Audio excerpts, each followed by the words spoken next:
works, among other things. He stresses good works in a very Jewish manner. You believe that God is one, you do well. Even the demons believe, and shudder. Do you want to be shown, you senseless person, that faith without works is barren?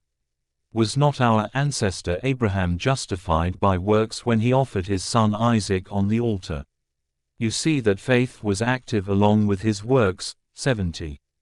Development of the Christian doctrine and faith was brought to completion by the works. You see that a person is justified by works and not by faith alone. For just as the body without the spirit is dead, so faith without works is also dead. James 2:19-26, New Revised Standard Version in the Reluctant Parting. How the New Testament's Jewish Writers Created a Christian Book, Harper San Francisco, 2006, p. 244, Julie Gallenbush, a former Baptist minister who converted to Judaism, provides an interesting comment on James. A very Jewish book, James is practical in its moral instruction and attuned to what we would now call tikkun olam, the mending of a broken world. Martin Luther was correct that James does not show thee Christ in the same sense that Paul's letters do. Instead, it provides guidance for a community shaped by God's gifts of humility and mutual care. James unambiguously substantiates the claim that not only Jesus himself but also his followers were and continued to be Jews. Having had this glimpse of what might possibly be some of the teachings of the Jerusalem church, let us look more closely at the differences that Paul had with other followers of Jesus. Remember that Paul never met Jesus, nor did he study with the original apostles. His knowledge of Jesus and his teachings came mostly through personal inspiration. Chaim Maccoby states the Mythmaker. Harper and Row, 1987, pp. 3-4. Paul claimed that his interpretations were not just his own invention, but had come to him by personal inspiration. He claimed that he had personal acquaintance with the resurrected Jesus, even though he had never met him during his lifetime.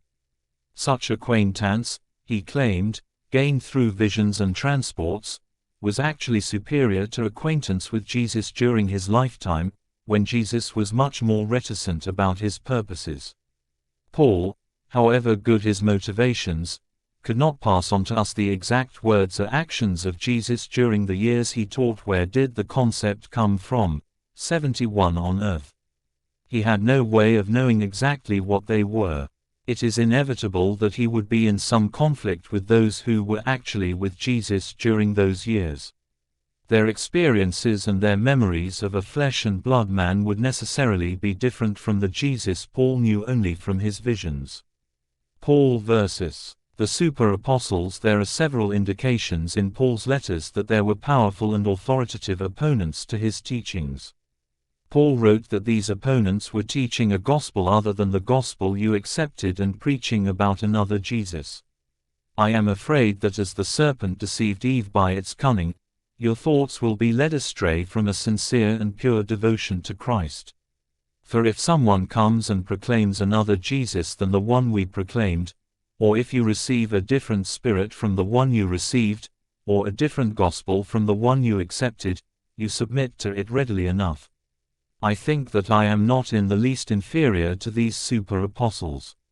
2 Corinthians 11, 3-5, New Revised Standard Version. As Paul continues, it is clear that those whom he refers to above as the super-apostles are Hebrews whose authority he does not question, but he tries to match their qualifications with his own. Since many boast according to human standards, I will also boast. 2 Corinthians 11:18. Brandon argues that Paul's super-apostles are indeed the original apostles of Jesus. Ibid, pp. 152-153. Paul, curiously, despite his exceeding agitation over their activity, never names them.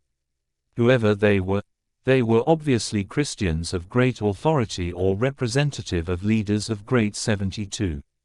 Development of the Christian doctrine. Authority. for they were able to go among Paul's own converts and successfully present a rival interpretation of the faith. Moreover, although he is so profoundly disturbed by their action, Paul never questions their authority as they did his.